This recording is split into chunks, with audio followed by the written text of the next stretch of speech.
Every single degree, every research paper, every grade you've ever gotten, it all relies on this kind of unspoken promise. And today, that's what we're talking about: academic integrity.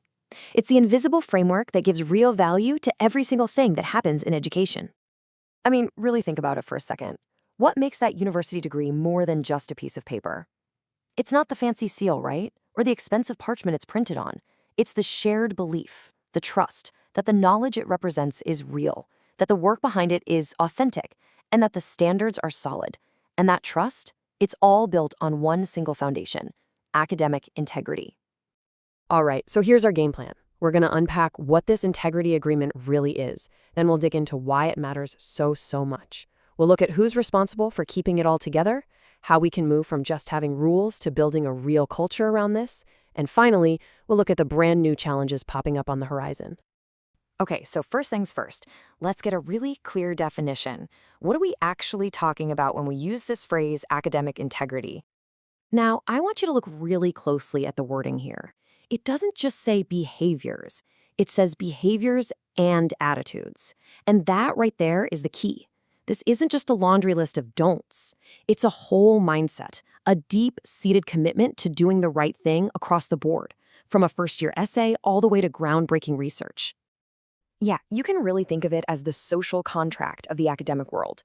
It's that unspoken honor code that allows everyone, students, teachers, researchers, to trust each other's work and to collaborate with confidence. And these 7 values, they're basically the pillars holding that whole contract up. It all comes down to honesty in your work, transparency in how you do it, fairness in how you treat others, trust in the system, responsibility for your actions, respect for different ideas, and, the courage to actually stand up for these things, even when it's tough.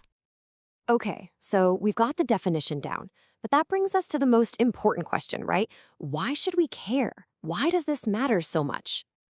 Well, because this goes way beyond the university walls. As you can see here, the biggest piece of the pie is societal trust. We, as a society, have to believe that our doctors, our engineers, our leaders have been educated ethically and properly. If that trust disappears, the reputation of our institutions and the actual quality of education start to fall apart. And this isn't just a local thing. The ripple effects are absolutely global. Academic integrity is the bedrock that allows a university in, say, Japan, to recognize a degree from a university in Brazil. It's the universal language of trust that makes global education and student mobility even possible. So, if it's that crucial, whose job is it to protect it? Is it the deans, the governments? Well, the simple and maybe complicated answer is, it's everyone's job. This is a deeply shared responsibility. You gotta think of it in layers. At the top, public authorities set the big picture rules. Then, the institutions themselves create specific policies. But here's the most critical part. None of that matters unless the community, the students, the staff, the researchers, actually internalizes these ideas and puts them into practice every single day. That's where integrity truly lives or dies. And within that community, as this quote makes crystal clear, academic staff have a huge role to play. They're on the front lines, modeling what integrity looks like in the real world.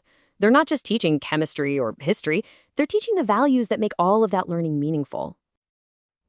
All this talk about responsibility leads us to a really big shift in thinking.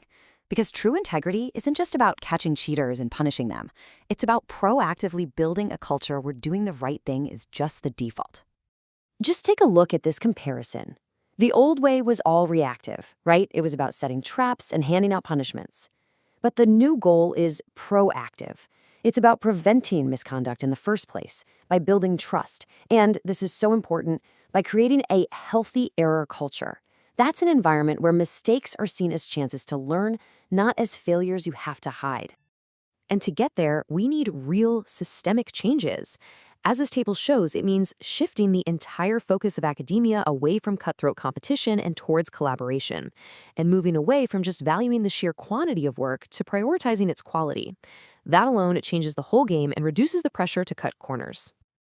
So, how do institutions actually pull this off? Well, it's not one single thing. It's a whole action plan.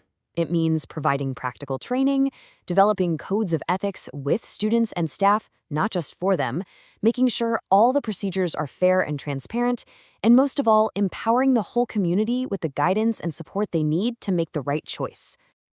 All right, let's move on to our final section. Because while the principles of integrity might be timeless, the challenges, well, they're changing all the time. I mean, just look at how the threats themselves have evolved. Yesterday, the big worry was good old-fashioned plagiarism. Today, we're fighting organized networks of so-called contract cheating and totally fake diploma mills. And tomorrow, the big challenge is going to be navigating the misuse of incredibly powerful tools like AI and big data. And this chart right here really drives home where our attention needs to be, like right now. As you can see, emerging digital tech, especially AI, is by far the most pressing new concern. We have to figure out frameworks and guidelines that can actually keep up with how fast this technology is moving. And that leaves us with a huge final question. The social contract of integrity has served us well for a very long time. But now, in a world of AI-generated essays and incredibly complex data, how do we adapt and evolve that agreement for the future? That, right there, is the challenge we all face together.